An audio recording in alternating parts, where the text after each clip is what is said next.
కరుణాతరంగితాక్షీం హృతపాశాంకుశపుష్పబాణచాపాం అణిమాదిభిరావృతాం మయూఖైః అహమిత్యేవ భావయే భవానీం. తపోవనం దాన్ని వ్రాసిన వారు శ్రీకళాపూర్ణ విశ్వనాథ శోభనాద్రి గారు. చిత్రం ఏమిటంటే, ధర్మాన్ని గురించి చెప్పేటప్పుడు సత్యం వద ధర్మం చర అని చెబుతుంది వేదం. అంటే సత్యానికి అంత ప్రాధాన్యత వచ్చింది. అంతేకాదు, సత్యాన్నాస్తి పరో ధర్మ అంటుంది పురాణం. అంటే సత్యం కంటే శ్రేష్టమైన ధర్మం లేదు అని చెప్పేస్తున్నాను. ఎందుకంటే సత్యం పలకాలి అనే ఒక నియమం పెట్టుకున్నారనుకోండి, ఏమైపోతుంది అంటే, నువ్వేమో ఆలోచిస్తున్నావు అని అడిగితే చెడ్డ ఆలోచన పైకి చెప్పడానికి మనసు ఒప్పుకోదు కదా. అందుకని చెడ్డ ఆలోచనే తగ్గిపోతుంది. ఆచరణ చెప్పింది చేయాలి, అదేగా సత్యం అంటే. కాబట్టి ఆచరణ ధర్మబద్ధమైపోయింది, ఆలోచన ధర్మబద్ధమైపోయింది, వాక్కు ధర్మబద్ధమైపోయింది. దాన్నే రుజుత్వం అని అన్నారు మన వాళ్ళు. రుజుత్వం అంటే ఏది ఆలోచిస్తాడో అదే మాట్లాడాలి, ఏది మాట్లాడాడో దాన్నే చెయ్యాలి, ఆచరణలో పెట్టాలి. అలా ఈ సత్యం అనేటువంటిది మొత్తం వ్యక్తిని పరిపూర్ణమైనటువంటి పవిత్ర స్థితికి తీసుకురావడానికి ఉపకరించేటువంటి అంశం. ఆ కారణంగానే కృతయుగానికి సత్యయుగం అని పేరు. అంటే అర్థం ఏమిటి? 4 పాదాల ధర్మము కూడా సత్యంపైనే ఆధారపడి ఉన్నందువలన అది ఒక్కటి పాటిస్తే తక్కినవన్నీ సమకూడిపోతాయి, సమగ్రమైపోతాయి అన్నటువంటి స్థితి అన్నమాట. కాబట్టి అటువంటి సత్యం అందరూ పలికితే ఎలా ఉంటుంది, ఎంత బాగుంటుంది అనే అంశాన్పై ఈ తపోవనం అనేటువంటి రచన సాగింది. సత్యం తపః అని తపస్సులన్నిటిలోనూ మొట్టమొదటి చెప్పింది సత్య తపస్సు, సత్యం పలకడం అనే తపస్సు. ఎందుకంటే ఏ తపస్సు చేస్తున్నా పరిపరి విధాల ఆలోచనలు వెళ్ళిపోవచ్చు, కానీ సత్యం పలకాలనే నియమం పెట్టుకునేటప్పటికీ ఆచరణను నియంత్రించేస్తోంది, ఆలోచనను నియంత్రించేస్తోంది. నిరంతరము ఆ సత్యమునందే ఏకాగ్రత పెరిగిపోతోంది, అతి జాగ్రత్త అలవాటైపోతోంది. కాబట్టి ఆ సత్యం అనేటువంటిది పరమ తపస్సు అయిందన్నమాట. ఆ విషయాన్ని స్పష్టం చేస్తూ గాథల రూపంలో, సంభాషణల రూపంలో వారు ఈ తపోవనం అనేటువంటి గ్రంథాన్ని రచించారు. ఇది అందరికీ అనుసరణీయం. అది ఆలోచిస్తే దేశం మొత్తం, ప్రపంచం మొత్తం చాలా ఉన్నతోన్నతమైనటువంటి స్థితికి ఎదుగుతుంది అని మనం గుర్తించవచ్చు. అందరూ చదవదగిన, వినదగిన పుస్తకం. నమస్కారం. అందరికీ నమస్కారం. తపోవనము అనే నవలతో మీ ముందుకు వస్తున్నాం. నిష్కామమైన తపస్సు చేయటం వలన మనకి, మన సమాజానికి కలిగే మేలు ఏమిటో ఈ నవల ద్వారా తెలియజేస్తున్నాం. ఇందులో 18 అధ్యాయాలుగా ఒక తపోవనం నిర్మించటం, అందరి చేత సత్యం పలికించటం అనేది ఎలాగా అనేటువంటిది చెప్పుకుంటూ ముందుకు వెళ్తున్నాం. అసలు తపస్సు అంటే ఏమిటి? ఈ రోజుల్లో ఎవరు చేస్తారు? జరిగే పనేనా? తపస్సు అంటే ఏమిటి ప్రశ్న పరంపర వ్యతిరేక భావంతో మొదలవుతుంది. తపస్సు అంటే శ్రద్ధ, ఆసక్తి, దీక్ష. మనం నిత్యం చేస్తున్నదే తపస్సు. విద్యార్థి చదువును, ఉద్యోగి ఉద్యోగమును, వ్యాపారులు, ఇతర వృత్తుల వారు తమ పనులను శ్రద్ధగా, ఆసక్తిగా, దీక్షగా పూర్తి చేసుకుంటున్నారు. ఇదంతా తపస్సే. అదే శ్రద్ధ, ఆసక్తి, దీక్ష భగవంతుని యందు నిలిపి ఉంచటం అనగానే వెనకడుగు వేస్తున్నారు. మన పూజలు, ధ్యానము భగవంతుని చేరాలంటే మన వాక్కు శుద్ధిగా ఉండాలి. అందుకు నిత్యము సత్యమును పలుకుట అభ్యాసం చేయాలి. మనస్సు నిర్మలంగా ఉండాలి అంటే అందుకు నిష్కామంగా అనగా ఎటువంటి కోరికలు లేకుండా ధ్యానించాలి. అనవసరంగా ప్రతి చిన్నదానికి అబద్ధాలు ఆడటం, ప్రతి చిన్న కోరిక భగవంతునికి నివేదించటం పరిపాటి అయిపోయింది. నిష్కామ తపస్సు వల్ల వ్యక్తిత్వం వికసిస్తుంది, స్వశక్తి మీద నమ్మకం కుదురుతుంది, ఆత్మస్థైర్యం పెరుగుతుంది. లోక శ్రేయస్సు కోసం మన మహర్షులు వేల సంవత్సరాలు తపస్సు చేశారు. మనము వారి బాటలో నడవటానికి ప్రయత్నిద్దాం. స్వచ్ఛ సమాజం కోసం శ్రమిద్దాం. ఈ సందేశాన్ని కథారూపంలో సమాజానికి అందించే ప్రయత్నమే ఈ తపోవనం నవల. మొదటి అధ్యాయం దివ్య పురుష దర్శనం. కదంబ వృక్షపు నీడలో శ్రీ మహావిష్ణువు శయనించినట్లుగా నిద్రిస్తున్నాడు ఒక నడి వయస్కుడైన దివ్య పురుషుడు. 3 రోజులుగా తుఫాన్ బీభత్సానికి బయటకు ఎవ్వరూ రావటం లేదు. చుట్టూరా పొలాలన్నీ నీటితో నిండి ఉన్నాయి. వరి కుప్పలు నూర్చినట్టు లేదు, కుప్పలన్నీ నీటి మడుగులో ఉన్నాయి. ఇళ్ళు పొలాలకు దూరంగా ఉన్నాయి. చెట్టు క్రింద నీళ్లు నిలవలేదు. పొలం ఆసామి తన సౌకర్యం కోసం ఆ చెట్టు క్రింద తాటాకులు పందిరి వేసుకున్నట్టున్నాడు. ఎదురుగాలికి అది కొట్టుకుపోయింది. అక్కడి నేల ఎత్తు చేయబడి ఉంది. ఆ పురుషునికి 3 రోజులుగా ఆ దివ్య వృక్షం ఆశ్రయమిచ్చింది. తెలతెలవారుతోంది. ఆ పురుషుడు ప్రాణాయామంలో వాయు దిగ్బంధనం చేసి నిశ్చలమైన సమాధి స్థితిలో ఉన్నాడు. ఆ పొలం రాయుడు గారిది. 100 ఎకరాల మాగాణి ఏకచెక్క. దాని చుట్టూ పెద్ద పెద్ద మోతుబరి రైతులే ఉన్నారు. వాన తెరిపి ఇచ్చింది. సూర్యుడు తూర్పున 3 రోజుల తర్వాత కనపడ్డాడు. ఆ చిరు ఎండకే ప్రాణులలో చలనం వచ్చింది. రాయుడు గారి పాలేరు సుబ్బయ్య పొలం 4 దిక్కులు చూసుకుంటూ కదంబ వృక్షం వద్దకు వచ్చాడు. ఎదురుగా ధ్యానంలో ఉన్న వ్యక్తిని చూశాడు. అయ్యా, తమరెవరు అని అడిగాడు. పలుకు లేదు. పిలిచాడు, పలుకు లేదు. అరిచాడు, పలుకు లేదు. ఆయన వెనుక చుట్ట చుట్టుకొని పడగ విప్పి తీక్షణంగా చూస్తున్న గోధుమ వన్నే నాగుపాము సుబ్బయ్యకు కనపడింది. సుబ్బయ్య చేసిన అలికిడికి ఆ పాము అక్కడి నుండి కదిలి జరజరా ప్రాకుతూ వెళ్లిపోయింది. ఎవడో వచ్చి పొలంలో కూర్చున్నాడు. వీరిని బయటకు పంపాలి అనుకున్నాడు సుబ్బయ్య మొదట్లో. కాని ఆయన వెనుకే పాము పడగ విప్పి కూర్చుండటం చూశాక గుండె బేజారైంది. ఆ మనిషి పులకటం లేదు, పలుకటం లేదు. పరుగు పరుగున రాయుడు గారి ఇంటికి వెళ్ళాడు.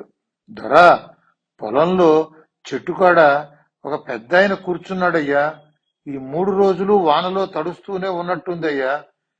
పిలిచాను, అరిచాను, పలకటం లేదయ్యా. త్వరగా రండయ్యా అని కంగారుగా చెప్పాడు.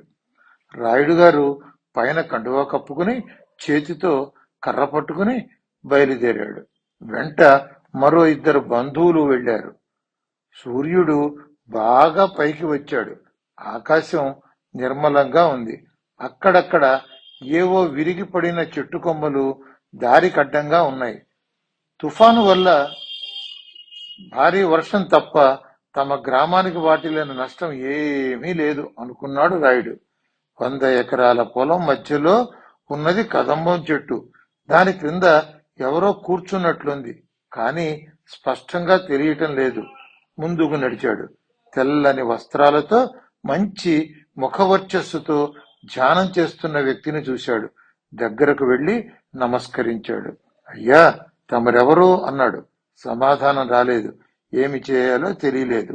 సరే, కాసేపు అలా పొలం 4 దిక్కుల ఒక చుట్టి వద్దాము అనుకుని ముందుకు వెళ్ళాడు. నడుస్తున్నాడు. మనసు నిండా ఆ ధ్యానం చేసే పురుషుని గురించిన ఆలోచనలే. ఎవరు ఆయన? నా పొలంలోకి ఎట్లా వచ్చాడు? వానలో తడిసి చిమ్మ చీకట్లో 3 రోజులు ఆహారం లేకుండా ఉన్నాడు. ఏమో అంతకుముందు ఎన్నాళ్ళ క్రితం తిన్నాడో ఏమో అనుకుంటూ పొలం 4 పక్కలా తిరిగి మరల వచ్చాడు. ఆ పురుషుని ముందు కూర్చున్నాడు. తాను మదిలో దేవుని తలుచుకుంటూ చేతులు 2 జోడించి కన్నులు మూసుకున్నాడు. తనతో వచ్చిన వారు కూడా కూర్చుని రాయుడు గారిని అనుసరిస్తూ చేతులు జోడించారు. కొద్దిసేపటికి ఆయన కన్నులు తెరిచాడు. ఆయన చూపులు ప్రసన్నంగా ఉన్నాయి. చిరునవ్వు నవ్వుతూ వారి వంక చూశాడు. వారి మనస్సులు కుదుటపడ్డాయి. రాయుడు వినయంగా చేతులు జోడించి, అయ్యా, తమరెవరు అని అడిగాడు. నేనెవరో ముందు ముందు నీకు తెలుస్తుంది అని ఆయన అన్నాడు. ఎక్కడి నుండి వచ్చారు, ఎప్పుడు వచ్చారు అని అడిగాడు. చెప్పానుగా, కొంతకాలం ఆగమని అన్నాడు ఆ పురుషుడు. మీకు గ్రామంలో వసతి ఏర్పాటు చేస్తాను, నాతో రండి అని రాయుడు అన్నాడు. నా తపస్సుకు ఇదే సరి అయిన ప్రదేశం, నేను ఇక్కడే ఉంటాను అన్నాడు ఆయన. మీకు ఊరిలోని పూజారి గారింటి నుండి భోజనం పంపిస్తాను అన్నాడు. ఏమీ, నీ భార్య వంట చేయదా, నీవు ఆతిథ్యం ఇవ్వలేవా అన్నాడు. ఆ మాట అనగానే రాయుడు మోకాళ్ళ మీదకి వంగి మోకరిల్లాడు. రాయుడు కళ్ళ నుండి అప్రయత్నంగా కన్నీరు జాలువారింది. ఆ పురుషుడు ఆయన కన్నులు తుడిచాడు, భుజం తట్టాడు. రాయుడు తలపై తన చేయి ఉంచి అభిమంత్రిస్తూ నిశ్చల ధ్యానంలో 2 నిమిషాలు ఉన్నాడు. రాయుడిలో మార్పు వచ్చింది. ఆ మార్పు రాయుడికి తెలుస్తోంది. ఏదో దివ్యానుభూతి కలుగుతోంది. దివ్యమైన వెలుగు సాక్షాత్కరించింది. తాను, తన భార్య శ్వేత వస్త్రాలు ధరించి ఉన్నారు. తన భార్య, తాను తన ముందు ఉన్న పురుషుని చుట్టూ ప్రదక్షిణలు చేస్తున్నారు. ఆ పురుషుడు రాయుడు అని ప్రేమగా పిలిచాడు. రాయుడు ఆ దివ్య అనుభూతిలో నుండి బయటకు వచ్చాడు. శరీరం గాలిలోకి తేలినట్లు అనిపించింది. స్వామి, నేను, నా భార్య మీ చుట్టూ ప్రదక్షిణలు చేసినట్టు కనిపించింది. 4 ఏళ్ల క్రితం నా భార్యకు అనారోగ్యంతో కాళ్ళు చచ్చుబడిపోయినాయి. చేయని వైద్యం లేదు, మొక్కని దేవుడు లేడు, ఫలితం శూన్యం. ఇక ఆవిడ నడవలేదు అని, మంచం దిగలేదు అని నిరాశగా జీవనం వెళ్లబుచ్చుతున్నాం. ఇది మా దీనస్థితి అని తన బాధను ఆయనకు చెప్పుకున్నాడు. నేను వచ్చానని నీ భార్యకు చెప్పు, తలస్నానం చేసి మడిగా వంట చేసి భోజనం తీసుకురమ్మనమని చెప్పు అని రాయునితో చెప్పాడు. రాయుడికి ఉక్కిరి బిక్కిరిగా ఉంది. నమ్మవచ్చో నమ్మకూడదో అనుమానాలు ఒకదాని తర్వాత ఒకటి మనస్సుని తొలిచివేస్తున్నాయి. ఏదో అడగబోయాడు. ఆయన మరల కన్నులు మూసుకున్నాడు. రాయుడికి ఏమీ తోచలేదు. మెల్లగా లేచాడు. ఆయనతో వచ్చిన వారు లేచారు. వారిలో ఒక్కరికి కూడా ఆయనను విమర్శించాలనిపించలేదు. ఆ మూర్తిని చూసిన ప్రతి ఒక్కరికి ఆయన యందు గౌరవం కలిగింది. రాయుడి మదిలో చాలా కాలం తరువాత ఆశ పొడచూపింది. ముఖే ముఖే సరస్వతి అన్నారు. ఏ పుట్టలో ఏ పామున్నదో ఇట్లా తోచినవి, గుర్తు వచ్చినవి, తన ఆశకు బలాన్నిచ్చే మాటలు అనుకుంటున్నాడు. ప్రక్కవారితో అంటున్నాడు. అలా మాట్లాడుతూ మాట్లాడుతూ తనకు తెలియకుండానే ఇంటికి చేరాడు. కాళ్ళు కడుక్కుని లోపలికి నడిచాడు. వసుంధరా అంటూ పిలిచి ఆమె గదిలోకి వెళ్ళాడు. ఆమె అక్కడ లేదు. స్నానం చేయిస్తున్నారేమో అనుకుని యువతలకు వచ్చాడు. దాహం వేసింది. మంచినీరు త్రాగటానికి వంట ఇంట్లోకి నడిచాడు. పెరటిలో తులసికి ప్రదక్షిణలు చేస్తున్న భార్యను చూశాడు. తలస్నానం చేసి పిడప కట్టుకుని పచ్చని పట్టుచీర ధరించి నుదుటన పెద్ద కుంకుమ బొట్టు పెట్టుకుని తన భార్య లక్ష్మీదేవి వలె కనిపించింది. అవాక్కయ్యాడు. ప్రతిదినం 2 ఆడవాళ్లు ఆమెను లేపి స్నానం చేయించి చీర కట్టి కుర్చీలో కూర్చోబెడతారు, లేదా మంచం పైన పడుకుంటుంది. ఎన్ని ఏళ్లైంది ఆమె నడక చూసి అనుకున్నాడు. దగ్గరకు వెళ్లి, వసుంధరా నువ్వేనా అన్నాడు. అవును, నేనే, మీ భార్యను అని నవ్వుతూ పలకరించింది భర్తను. వసుంధరా, నీకు ఒక విషయం చెప్పాలి అన్నాడు. ఆమె కూడా మీకు ఒక విషయం చెప్పాలి అన్నది. సరే చెప్పు అన్నాడు. కాదు, ముందు మీరే చెప్పండి అన్నది. ఇద్దరు ఎదురెదురు కుర్చీల్లో కూర్చున్నారు. పనివాళ్లు, బంధువులు అందరూ వారికి దగ్గరగా వచ్చి నిలుచున్నారు. ఈ రోజు మన పొలంలో నీవు పాతిన కదంబం చెట్టు దగ్గర ఒక పెద్దాయన కూర్చున్నాడు.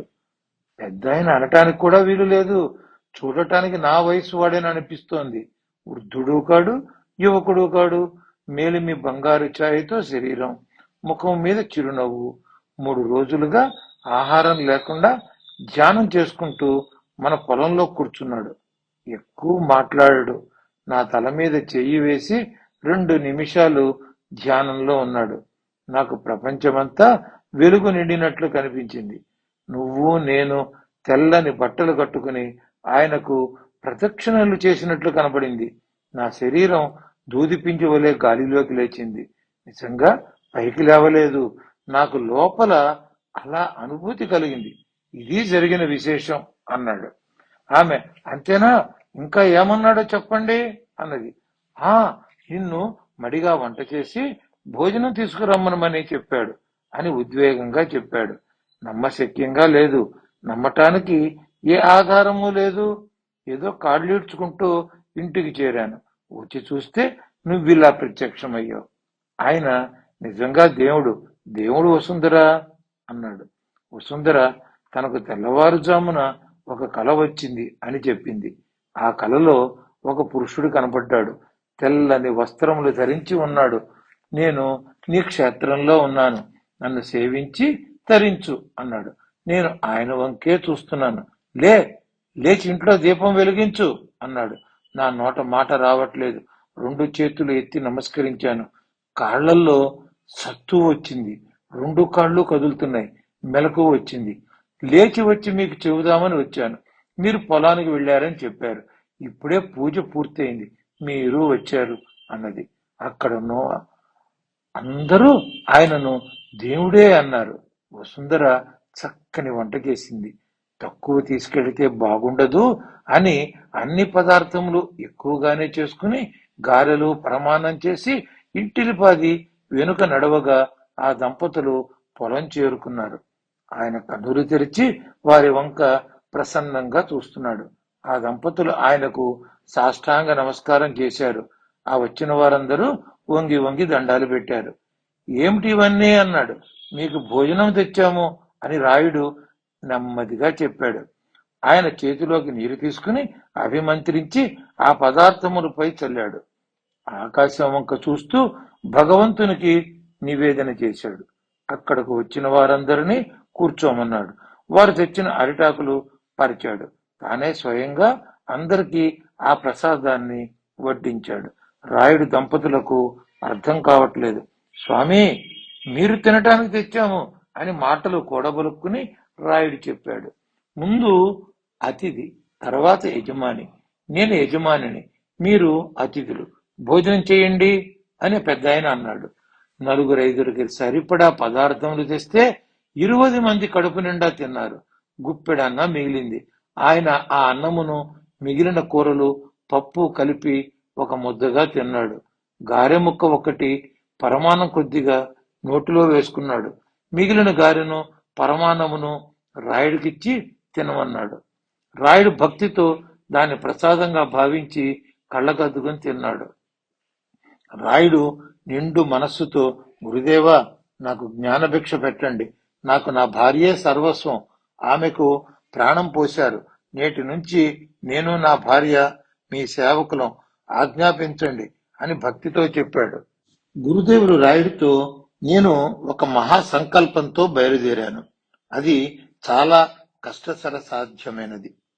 జ్ఞాన సాధనకు ఒక తపోవనంను నిర్మించడం కోసం అన్వేషణలో ఉన్నాను. దానికోసం చాలా విశాలమైన ప్రదేశం కావాలి, ధనం కావాలి అని చెప్పారు. రాయుడు తడుముకోకుండా, నా ఈ క్షేత్రాన్ని మీకు ఇప్పుడే ధారాదత్తం చేస్తున్నాను. ఈ సుక్షేత్రాన్ని దివ్య క్షేత్రంగా మార్చి మమ్మల్ని, మా గ్రామాన్ని అనుగ్రహించండి అన్నాడు. ఇంతేనా నీ భార్య కోసం, నీ గ్రామం కోసం నీవు చేయగలిగింది అన్నారు గురుదేవుడు.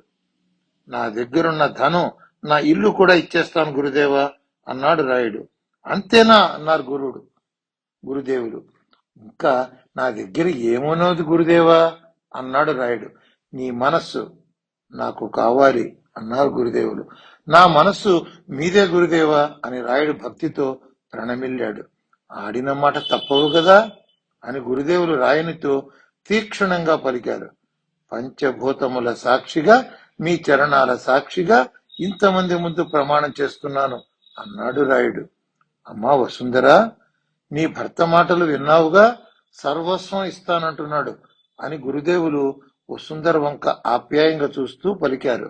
మీరు నాకు ప్రాణం పోశారు, ఆయన మాటే నా మాట, మమ్మల్ని మీ శిష్యులుగా స్వీకరించి అనుగ్రహించండి అని వసుంధర గురుదేవుల చరణములకు ప్రణమిల్లింది.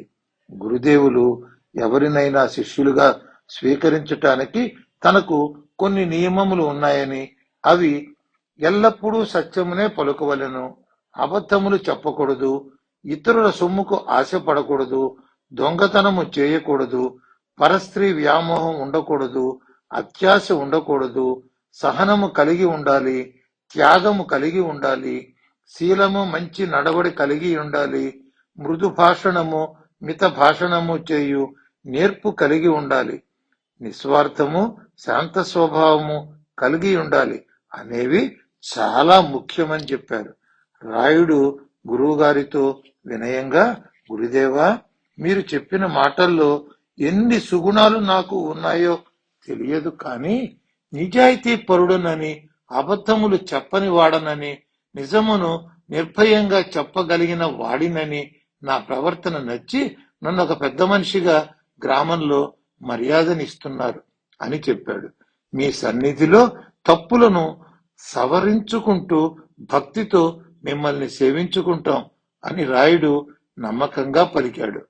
గురుదేవులు వారిద్దరిని రేపు ఉదయం సూర్యోదయానికి ముందే తలస్నానం చేసి పట్టుబట్టలు కట్టుకుని రమ్మనమని ఆశీర్వదించి పంపారు. రాయుడు, వసుంధర బంధువులు ఇంటికి చేరారు. వాళ్ళు వచ్చేసరికి వసుంధర తల్లి, తండ్రి, అన్న, తమ్ముడు వచ్చారు. వాళ్ళకి వసుంధర కాళ్ళు రావటం విషయం తెలిసింది. వసుంధర తల్లి మాణిక్యమ్మ గారు తన కుమార్తెను కౌగిలించుకుంది. ఆమె కళ్ళు ఆర్ద్రమైనాయి. భగవంతుడు కరుణించాడమ్మా అని తల నిమిరింది. అంతా గురుదేవుల కృపా కటాక్షం అని వసుంధర చెప్పింది.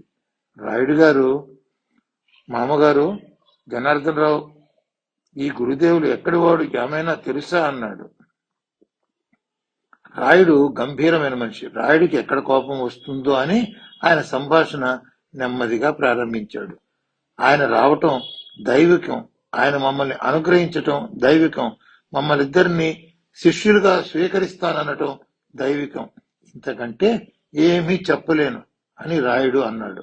అత్తగారు మాణిక్యమ్మ గారు రాయునితో, అబ్బాయి, పెద్దదాన్ని అడుగుతున్నానని ఏమీ అనుకోవద్దు, ఆస్తి అంతా ఇచ్చి మీరు సన్యాసుల్లాగా ఆయన దగ్గర తిరుగుతారా?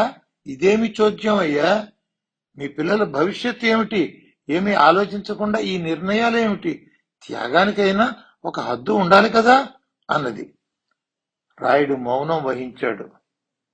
అమ్మగారు, నాయనా, నీవు చిన్నవాడు, నీ భార్య లోకం పోకడ తెలియనిది, నీ పిల్లలు పసివాళ్లు, మీరు వాళ్ళని వదిలివేస్తే వాళ్ళకి దిక్కెవరు అని నిలదీశాడు. రాయుడు తల్లి సుభద్రమ్మ గారు అందరి మాటలు శ్రద్ధగా వింటోంది. జనార్దన్ రావు సుభద్రమ్మ గారిని, మీ అభిప్రాయం ఏమిటండి అని అడిగాడు. ఆమె నిబ్బరంగా, రాయుడు ప్రయోజకుడు, తొందరపాటుతనం లేనివాడు, పుట్టినప్పటి నుండి ఏ కష్టం తెలియకుండా పెరిగినవాడు, భార్య పడుతున్న నరక యాతనను చూడలేక లోపల కుమిలిపోయాడు. ఈ ఆస్తి తన భార్య కంటే ఎక్కువ కాదనుకున్నాడు. ఆయనెవరో మనిషిని చూడకుండా ఊరు బయట ఎక్కడో దూరాన పొలాల్లో కూర్చుని మీ అమ్మాయికి కాళ్లు తెప్పించాడు. ఆయన వైద్యుడు కాడు, భగవంతుడే. ఈ ఆస్తి, ఈ జీవితం ఆ భగవంతుడు ఇచ్చినవే. ఆయన ఆస్తి, ఆయన ఇచ్చిన జీవితం తిరిగి ఆయనకి ఇవ్వటంలో ఏమీ తప్పులేదు. ఇక పిల్లలు అంటారా, నేను ఉన్నాను, ఏమీ భయం లేదు అన్నది. ఇక ఎవ్వరూ ఏమీ మాట్లాడలేకపోయారు. వాతావరణం గంభీరంగా ఉంది. రాత్రి భోజనాలు అయిన తరువాత అందరూ పడుకున్నారు. రాయుడికి నిద్ర పట్టడం లేదు. కనులు తెరిచిన, కనులు మూసిన గురుదేవుని నిలువెత్తు రూపం కనబడుతోంది. రాయుడి మనస్సు నిర్మలంగా ఉంది. అమ్మ మాటలు గుర్తుకు వచ్చాయి. అంత గొప్ప మనసున్న తల్లికి పుట్టటం తన అదృష్టం అనుకున్నాడు. తను పూర్వజన్మలో చేసుకున్న పుణ్యం వలననే ఈ తల్లి కడుపున పుట్టాను అనుకుని ఆమెకు మనస్సులోనే నమస్కరించాడు. మెల్లిగా నిద్రలోకి జారాడు. తెల్లవారుజామున 4:30 గంటలకే ఇంట్లో అందరూ లేచారు. స్నానాదులు చేసి పట్టుబట్టలు కట్టుకుని రాయుడు, వసుంధర బయలుదేరారు. సుభద్రమ్మ గారు అప్పటికే సిద్ధంగా ఉంది. వసుంధర తల్లి, తండ్రి మేము కూడా వస్తామన్నారు. కారులో బయలుదేరి పొలం దగ్గరకు వెళ్లారు. తెల్లవారుతోంది. కనపడకుండా ఉన్న ఆ వెలుతురులోనే గట్ల వెంబడి నడుస్తూ కదంబ వృక్షాన్ని చేరుకున్నారు. గురుదేవుడు తెల్లని వస్త్రాలతో, నుదుటన విభూతి రేఖలతో, దబ్బ పండు వంటి మేని ఛాయతో పరమేశ్వరుడే సాక్షాత్కరించాడా అన్నట్లు ఉంది వారికి. నిశ్శబ్దంగా గురుదేవునికి దూరంగా కూర్చున్నారు. కొంతసేపటికి గురుదేవుడు కన్నులు తెరిచాడు. రాయుణ్ణి, వసుంధరను ముందుకు రమ్మనమని సైగ చేశాడు. ఆ దంపతులు లేచి గురుదేవుని చరణములకు మొక్కి ఆయనకు ఎదురుగా కూర్చున్నారు. రాయుడికి విభూది ఇచ్చి పెట్టుకోమన్నాడు. వసుంధరకు కుంకుమ ఇచ్చాడు. గురుదేవుడు తన బొటన విరేలును రాయుడి భృకుటి మధ్య ఉంచి కన్నులు మూసుకుని బీజాక్షరాలు జపించాడు. రాయుడు ఒళ్ళు గగురు పొడిచింది. తన కళ్ల ముందర ఏదో కొత్త లోకం దర్శనమిచ్చింది. తన గురువు పాదాల చెంత చేతులు కట్టుకుని నిలబడి ఉన్నాడు. ఒక్కసారి తెల్లని వెలుగు కనిపించింది. మెలకువ వచ్చినట్లయింది. కన్నులు తెరచాడు. ఎదురుగా గురుదేవుడు కనిపించారు. తన పరివారం మరల కన్నులు మూసుకున్నాడు, తెరిచాడు. గురుదేవుడు రాయుడికి చెవిలో మంత్రోపదేశం చేశాడు. మౌనంగా జపించమన్నాడు. తారక మంత్రం చిన్నదే. రాయుడు ధ్యానంలోకి వెళ్ళాడు. గురుదేవుడు వసుంధర తలపై చేయి పెట్టి 2 నిమిషాలు ధ్యానం చేశాడు. వసుంధరకు ఒళ్ళు తిరిగినట్లయింది. ఆమె స్పృహ తప్పింది. ఆమె తల్లి కంగారుగా లేచింది. గురుదేవుడు ఆమెను చేతితో వారించాడు. ఆమె నిద్రిస్తోంది, విశ్రాంతి కావాలి, లేపకండి అని గురుదేవులు వారిని ఆదేశించాడు. సూర్యోదయం అయింది. వెలుతురు బాగా వచ్చింది.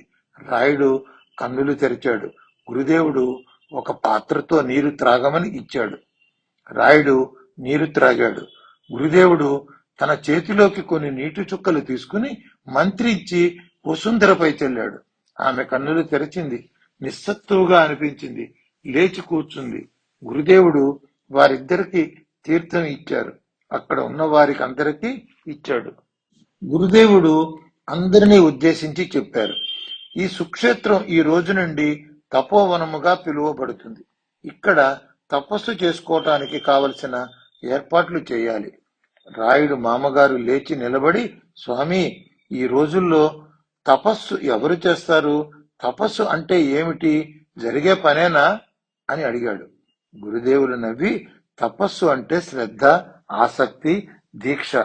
ఈ 3 మనిషి అలవర్చుకోవాలి. వాటిని ఎలా అభ్యాసం చేయాలో, అవి కలగాలంటే మనిషికి కావలసిన వాతావరణం, పాటించవలసిన సూత్రాలు, నియమాలు ఇక్కడ శిక్షణ ఇస్తారు.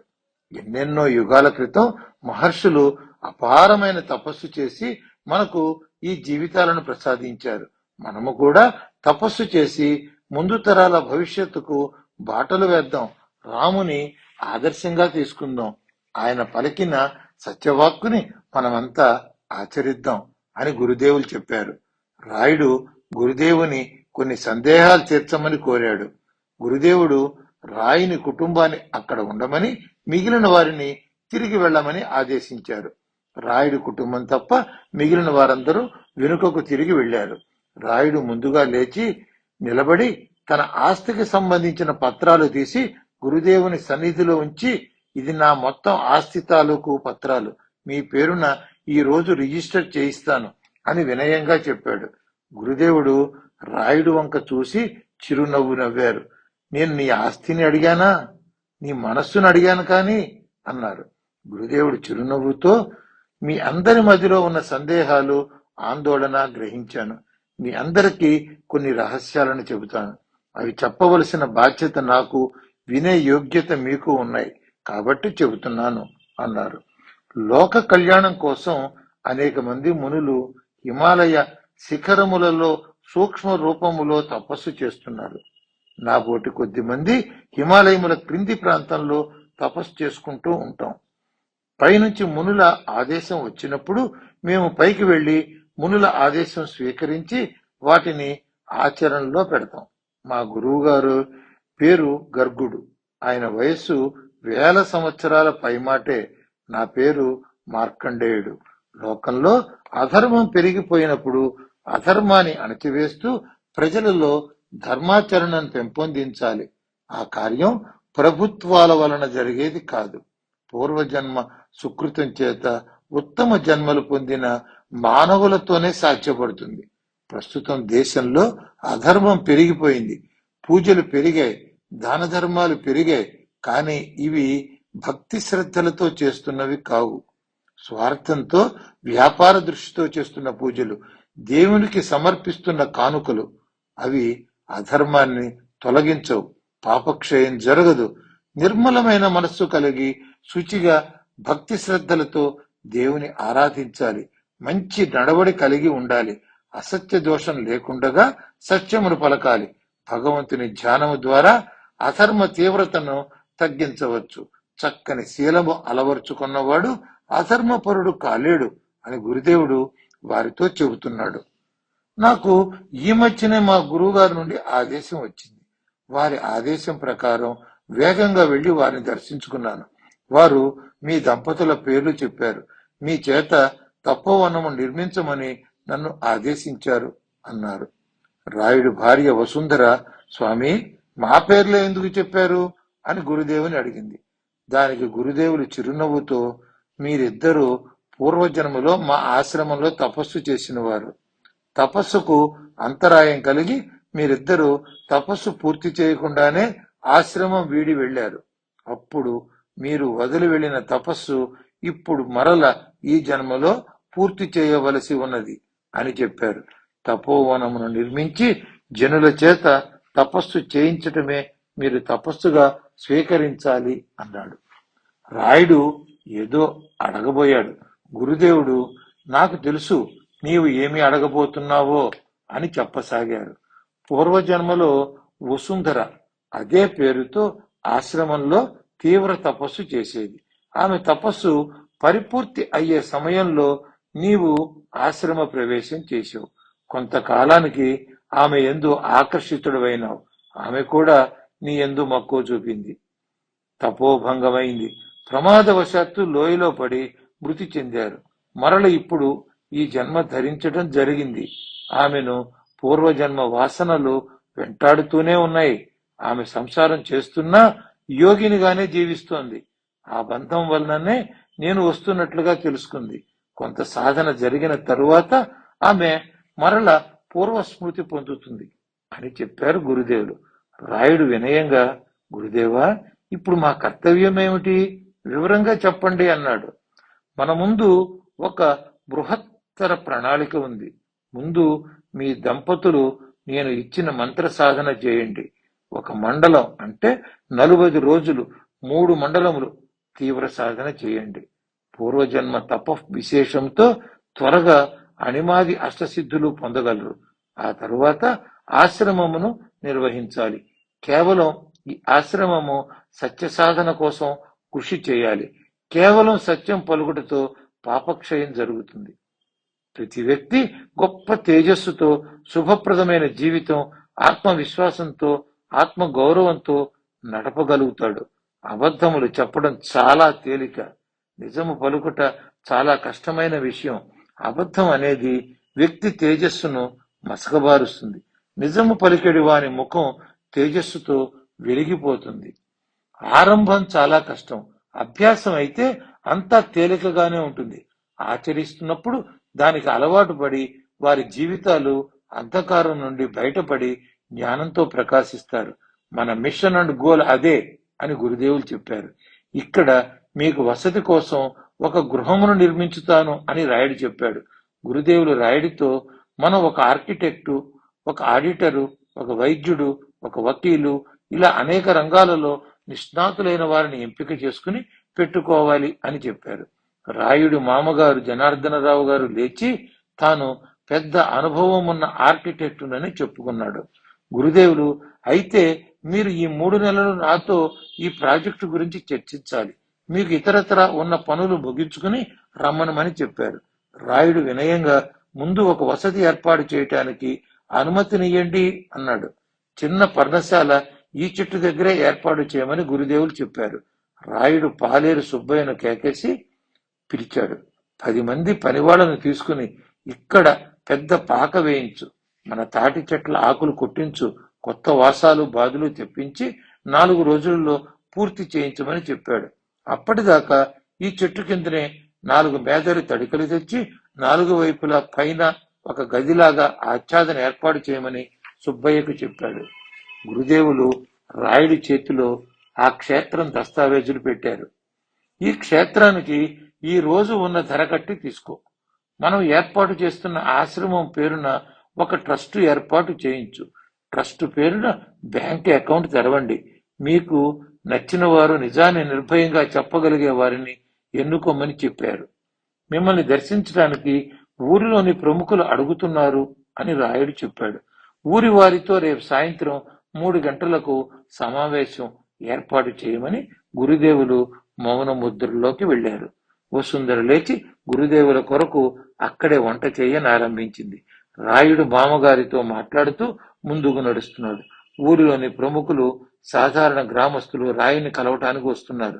రాయుడు వారందరినీ కలిసి రేపు సాయంత్రం 3 గంటలకు గురుదేవులు మనతో సమావేశమవుతున్నారు, మీరందరూ వెనుకకు వెళ్ళమని చెప్పాడు.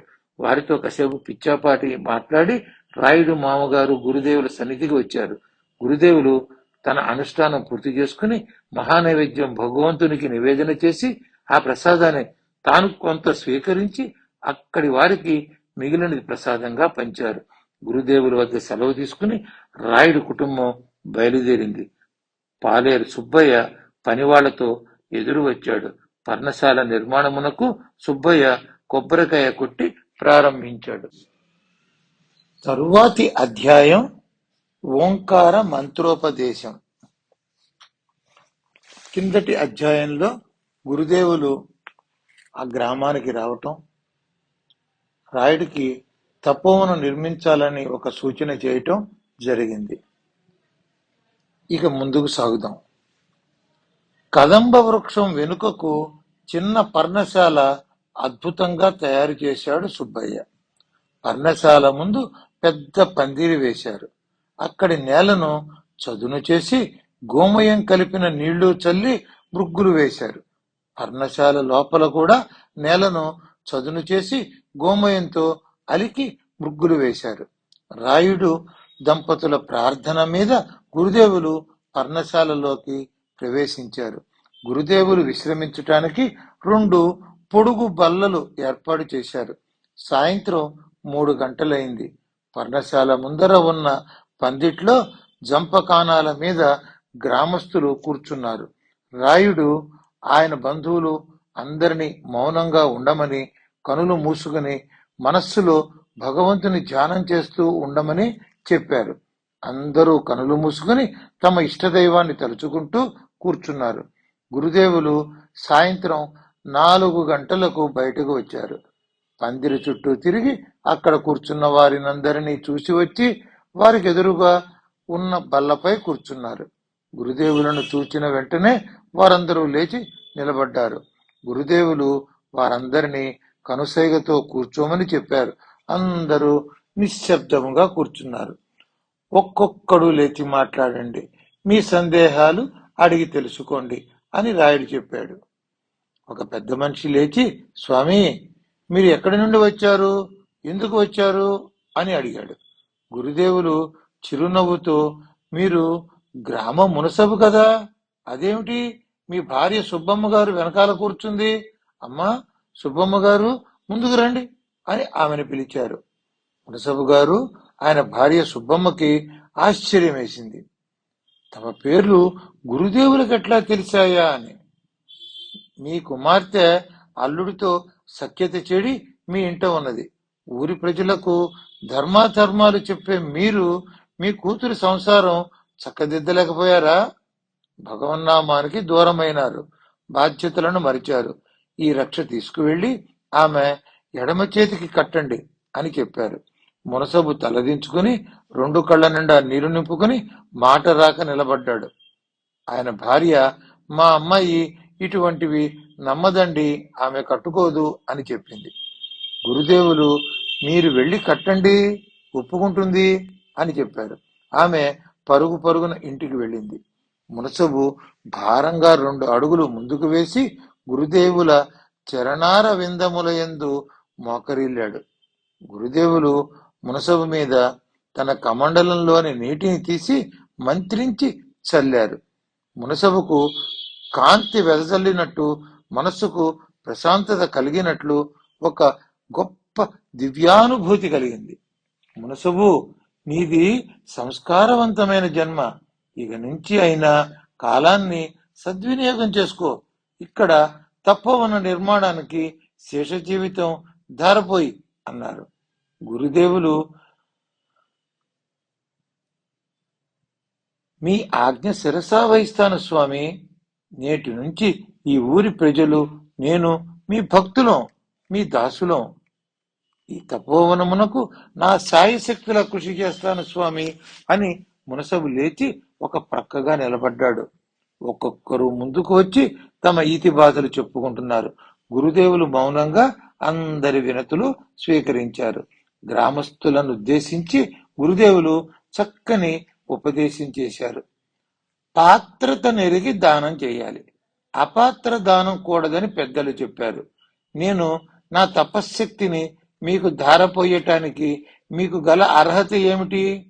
మీరు చేసిన మంచి చెడుల గురించి ఒక్కసారి ఆలోచించుకోండి. 100 యజ్ఞములు చేసిన దాని వల్ల వచ్చే ఫలితం కంటే ఒక్క సత్యమైన వాక్కు పలికితే అధిక ఫలం లభిస్తుంది. సత్యమును పలుకుట చేత మన జీవితంలో అనేక అద్భుతాలు అనుభవం అవుతాయి. జీవితంలో కొన్ని నియమాలు పాటిస్తూ పలికిన సత్యవాక్కుకే విలువ, గౌరవము లభిస్తాయి. సంఘములో సత్యమును పలికెడి వ్యక్తికి ఎనలేని గౌరవం లభిస్తుంది. తన సమస్యలను తాను పరిష్కరించుకునే ఆత్మస్థైర్యం కలిగి హుందాతనంతో జీవనం చేస్తాడు. నేటి నుంచి మీరందరూ సత్యమును పలుకటానికి సాధన ప్రారంభించండి. అవసరం లేకపోయినా ప్రతి చిన్నదానికి అబద్ధాలు చెప్పటం అలవాటు చేసుకున్నారు. ఈ అబద్ధాల వల్లే అనేక అనర్థాలు జరుగుతున్నాయి. అబద్ధాలు చెప్పే నోటితో దేవుని స్తుతిస్తే ఏమి ఫలితం ఉంటుంది? సత్యమును పలకటం అభ్యాసం అయిన తరువాత దైవస్తుతి చేయండి, మీరు ఆశించిన ఫలితములు లభిస్తాయి అని గురుదేవులు చెప్పారు. గురుదేవులు దర్భలు తీసుకుని తన కమండలంలోని పవిత్ర జలమును గ్రామస్తుల శిరస్సుపై చల్లారు. ఇంతవరకు మీరు తెలిసి తెలియక చేసిన పాపములకు ప్రాయశ్చిత్తం చేశాను. మీరందరూ పునీతులైనారు. ఇక నుండి సత్యవ్రతమును ఆచరిస్తూ జీవించండి. మీ సమస్యలు వాటంతట అవే దూరం అవుతాయి. వారానికి ఒకసారి సత్సంగం ఉంటుంది. ఆ సత్సంగంలో మంచిని తెలుసుకుందాం. నిర్మలమైన మనస్సుతో జీవనం సాగించండి. వెళ్ళిరండి అని గురుదేవులు లేచారు. చేసిన పాపముల నుండి విముక్తి పొందామన్న ఒక గట్టి నమ్మకంతో వారంతా ఆనందంతో ఇళ్లకు బయలుదేరారు. గురుదేవులు గ్రామ పెద్దలు ముఖ్యులతో ఆంతరంగిక సమావేశమయ్యారు. తపోవనమునకు మీ జీవితాలను అంకితం చేయగల త్యాగతనులు, నిస్వార్థ సేవకులు, నేటి నుంచి సత్యవ్రత దీక్షను స్వీకరించగల ధైర్యవంతులు మాత్రము ఇక్కడ ఉండండి. మిగిలిన వారు వెళ్ళిపోవచ్చు. ఆడిన మాట తప్పి గురుద్రోహం చేసిన వారు భ్రష్టులవుతారు. ఆనక నన్ను నిందించి ప్రయోజనం లేదు. ఏదో ఆకర్షణకు లోబడి అందరితో పాటు కూర్చుని తరువాత సత్యవ్రతాన్ని ఆచరించలేని వారు చింతిస్తూ నన్ను దూషిస్తూ మీ కాలాన్ని వృధా చేసుకోవద్దు, లేచి వెళ్ళిపోవచ్చు అని గురుదేవులు హెచ్చరించారు. ఎవరూ లేవలేదు. మేమందరము దృఢ సంకల్పంతో ఉన్నాం, మమ్మల్ని అనుగ్రహించండి అని గ్రామ పెద్దలు అందరూ ముక్త కంఠంతో పలికారు. గురుదేవులు వారి ఆత్మవిశ్వాసానికి ముగ్ధులయ్యారు. ఓంకారమే తారక మంత్రం, అదే తారక బ్రహ్మం. ఓంకారము 8 విభాగాలు. అవి అకారము, ఉకారము, మకారము, బిందు, నాద, కళ, కళాతీత, తత్పర. అకారమే జాగ్రత్త అవస్థ, ఇది బ్రహ్మకు సంకేతం. ఉకారమే స్వప్నావస్థ, ఇది విష్ణువుకు సంకేతం. మకారమే సుషుప్తావస్థ, ఇది శివునికి సంకేతం. బిందువు కాలచక్రానికి ప్రతీక. నాదము త్రిగుణమయమైన ప్రకృతి మాతకు సంకేతం. త్రిగుణాతీతమైన శక్తి కళ. శక్తి ఉపాధిగా కలిగినటువంటి పరమాత్మ కళాతీతుడు. ఉపాధులకు అతీతుడైన శుద్ధ చైతన్యం పరమాత్మ. ఈయనే తత్ పర అనే పదాలకు అర్థం. ఈయన గురించి స్పష్టంగా స్తుతించలేరు కాబట్టి తత్ అని వర్ణించారు. ఈయనను మించిన తత్వం వేరే లేదు కనుక ఈయనను పరహ అని వేదాలు కీర్తించే. 8 భాగాలుగా చేసినా సరే, లేదా అకార ఉకార మకార తత్పరాలుగా ధ్యానించినా చాలు. ఈ పద్ధతిలో జాగ్రత్తలో నుండి స్వప్నంలోకి, స్వప్నం నుండి సుషుప్తిలోకి, సుషుప్తిలో నుండి శుద్ధ చైతన్యంలోకి ప్రయాణించే దేవతా రూపాలుగా తీసుకుంటే, బ్రహ్మలో నుండి విష్ణువులోకి, విష్ణువు నుండి శివునిలోకి, శివుని నుండి పరమాత్మలోకి చేసే ప్రయాణం. తమో గుణాన్ని రజోగుణంలోనూ, రజోగుణాన్ని సత్వగుణంలోనూ, సత్వగుణాన్ని గుణాతీతమైన శుద్ధ చైతన్యంలోనూ ప్రవీలీనం చేయటం అంటే కరిగిపోయేటట్లు చేయటం. రామశబ్దమే పరబ్రహ్మకు సన్నిహితమైన సంకేతం. ఈ పేరునే దశరథ మహారాజు తన పుత్రునికి పెట్టుకున్నాడు. కనుక సగుణోపాసన రూపసహితంగా గుణసహితంగా చేసిన ఓంకార అనుసంధానం ద్వారా ఆయనను శుద్ధ చైతన్యమూర్తిగా భావన చేసి ఆ చైతన్యంలోకి కరిగిపోవటం నేర్చుకోవాలి. ఆ అభ్యాసమే తపస్సు. ఎందరో మహర్షులు వేల సంవత్సరాలు చేసిన నిష్కామ తపస్సు ఫలితంగా ఈనాడు మనమందరం ప్రశాంతంగా జీవిస్తున్నాం. మన ముందు తరాలు సుఖజీవనం చేయాలి. ఈ ప్రపంచం శాంతి సౌభాగ్యాలతో విలసిల్లాలంటే మనమంతా నిష్కామ తపస్సు చేయాలి. నిష్కామ తపస్సు లోక శ్రేయస్సుకు దోహదపడుతుంది. ఈ తపోవనంలో నిష్కామ తపస్సు చేద్దాం, లోక శ్రేయస్సుకు శ్రమిద్దాం అని గురుదేవులు బోధించారు. వారందరికీ తారక మంత్రం ఉపదేశం చేశారు. ఈ మంత్రాన్ని ప్రారంభ దశలో ఉదయం 6 గంటలకు, సాయంత్రం 6 గంటలకు 108 సార్లు జపం చేయండి. నిత్యము సమయ పాలన ముఖ్యం. మీరు ఎక్కడున్నా, ఎలా ఉన్నా, ఏ పనిలో ఉన్నా 6 గంటలకు కూర్చుని మంత్రమును జపించి ముందుకు సాగండి అని గురుదేవులు చెప్పారు. మీ శ్రద్ధాసక్తులు గమనిస్తూ ఉంటాను. సమయం వచ్చినప్పుడు 2వ దశలోకి తీసుకువెడతాను. ఈ తపోవనమునకు అధ్యక్షుడు రాయుడు. గురుదేవుల యందు నమ్మకముతో గురుదేవుల ఆదేశాలను అమలు చేసిన వారికి సంపూర్ణ రక్ష జన్మ జన్మలకి ఉంటుంది. రాయుడి శక్తి ముందు ముందు మీకు తెలుస్తుంది. రాయుడు సమర్థుడు, త్యాగధనుడు, పూర్వజన్మ వాసనలు కలిగినవాడు, గొప్ప తపస్వి. రాయుడి ఆదేశాలను పాటిస్తూ రాయుడికి అన్ని విధాలా సహకరిస్తూ లోక కళ్యాణం కోసం ఈ తపోవన నిర్మాణానికి నడుం కట్టండి. ఇది నా ఆదేశం అని గురుదేవులు వారినందరినీ వెళ్ళమని తాము పర్ణశాలలోకి వెళ్ళారు. రాయుడు సుబ్బయ్యతో కొంతమందిని అక్కడ పర్ణశాల రక్షణ కోసం ఉంచమని చెప్పి కుటుంబ సభ్యులు, గ్రామ ముఖ్యులు వెంటరాగా ఇంటి వైపు నడిచాడు. ఆ రాత్రి ఆ గ్రామంలో ప్రతి ఇంట్లోనూ అర్ధరాత్రి వరకు దీపాలు వెలుగుతూనే ఉన్నాయి. ఊరు నిశ్శబ్దంగా ఉంది. కానీ ప్రతి ఇంట్లో గురుదేవుల గురించిన చర్చ తీవ్రంగా నడుస్తోంది. ఊరంతా సంభ్రమాశ్చర్యాలతో ఏదో తెలియని ఆవేశం ప్రతి ఒక్కరిలో కనపడుతోంది. ఎవరికి వారు తాము నేటి నుంచి అబద్ధములు చెప్పమని, నిజమునే పలుకుతామని ప్రతిజ్ఞలు చేసుకుంటున్నారు. ప్రతి ఒక్కరూ తాము గురుదేవులను చూచిన వెంటనే తమకు ఏదో దివ్యానుభూతి కలిగిందని, తమ సమస్యలకు పరిష్కారం కనపడుతోందని ఆనందాన్ని వ్యక్తం చేసుకుంటున్నారు. తీవ్ర అనారోగ్యం గలవారు తమకు చాలా వరకు తగ్గిందని, కొద్దిపాటి రోగాల వాళ్ళు గురుదేవులు తమపై నీటిని చల్లినప్పుడే రోగాలు మటుమాయం అయ్యాయని, ఏదో తెలియని తన్మయత్వంతో గురుదేవులను స్తుతిస్తున్నారు. మొత్తానికి ఒక్క మాటలో చెప్పాలంటే ఊరంతా గురుదేవులను ప్రత్యక్ష దైవంగా భావిస్తున్నారు. తమ కోసమే దేవుడు తమ గ్రామానికి వచ్చాడు.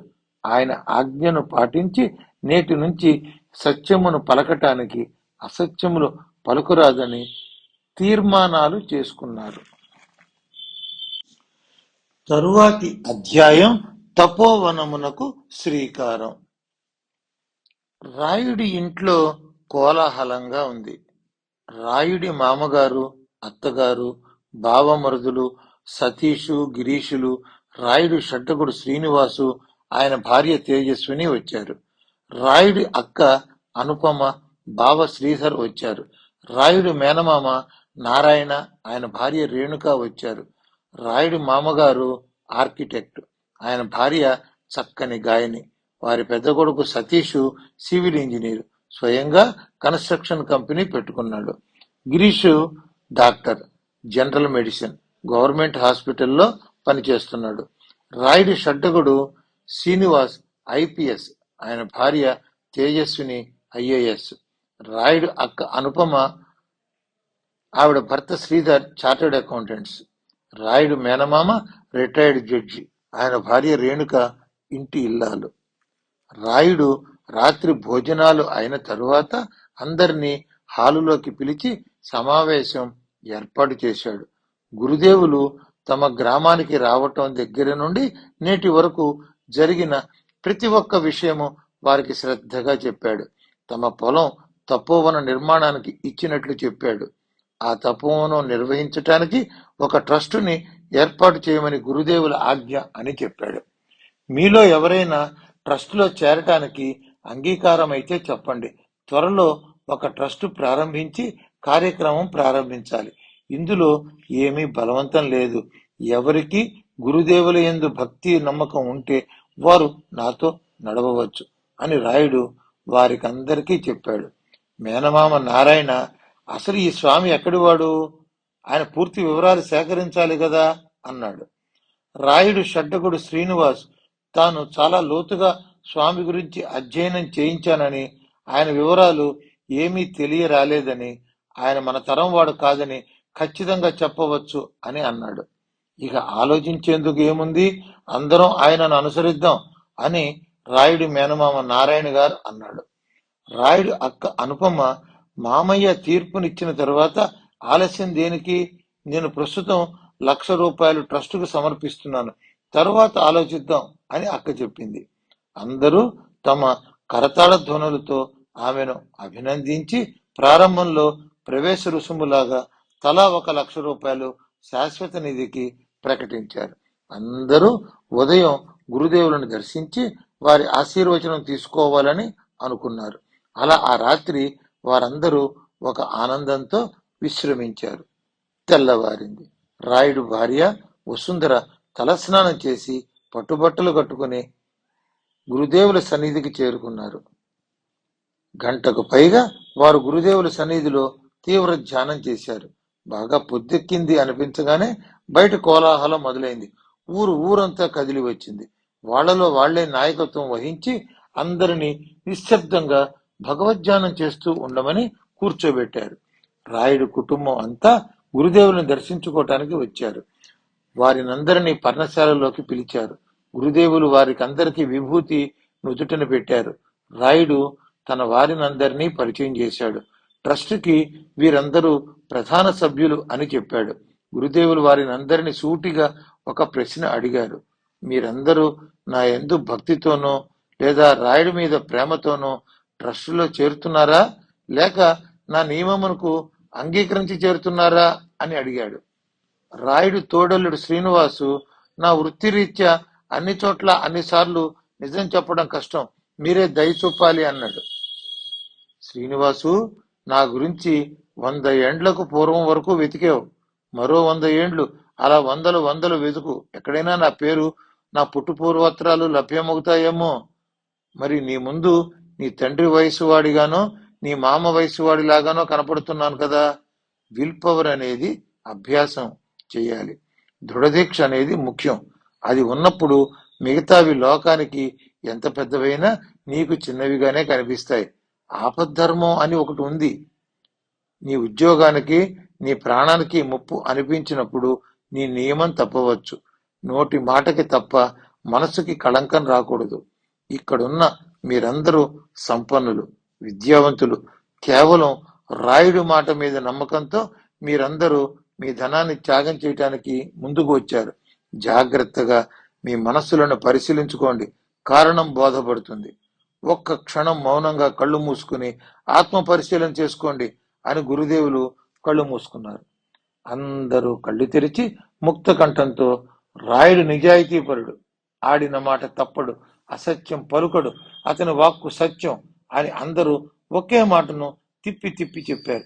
చూసారా, మీ సందేహాలకు సమాధానం మీ వద్దనే ఉంది. మీరు నిజాన్ని నిర్భయంగా చెప్పడం ప్రారంభించండి. అసత్యానికి దూరంగా ఉండండి. జనులు మిమ్మల్ని గౌరవిస్తారు, పూజిస్తారు. సత్యం పలుకుట వలన కలిగే కష్టం, నష్టం దూది పింజలాగా ఎగిరిపోతుంది. అసత్యం పలుకుట వలన కలిగే ఆనందం వికారం కలిగిస్తుంది.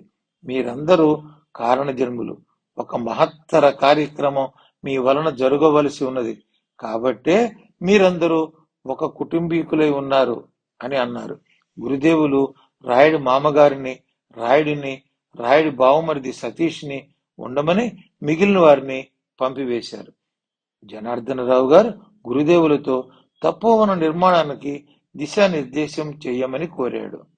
గురుదేవులు జనార్దనరావుతో ధ్యాన మందిరం 2000 మంది విశ్రాంతిగా కూర్చునే వీలుగా విశాలమైన భవంతి ఒకటి, అడ్మినిస్ట్రేటివ్ ఆఫీస్ 100 మంది కనీసం కూర్చుని పనిచేసే భవంతి ఒకటి, 1000 మంది ప్రశాంతంగా కూర్చుని భోజనం చేయగల భోజనశాల ఒకటి, 2000 మందికి సరిపడినంత ఆహార పదార్థములు వండుటకు ఒక ఆధునిక వసతులు కూడిన పాకశాల ఒకటి, కార్యకర్తలనండి, పనిచేయువారనండి, సేవలు అందించేవారు అనండి, వారందరికీ నివసించడానికి గృహములు, ట్రస్టీలకు, అతిథులకు గృహములు, స్వల్పకాలం ఉండి ధ్యానం చేసుకుని వెళ్లే సందర్శకులు విడిది గృహములు, ఆ పైన వానప్రస్థం తీసుకుని నిశ్చలమైన తపస్సు చేసుకునే వారి కోసం పర్ణశాలలు ఉండాలి.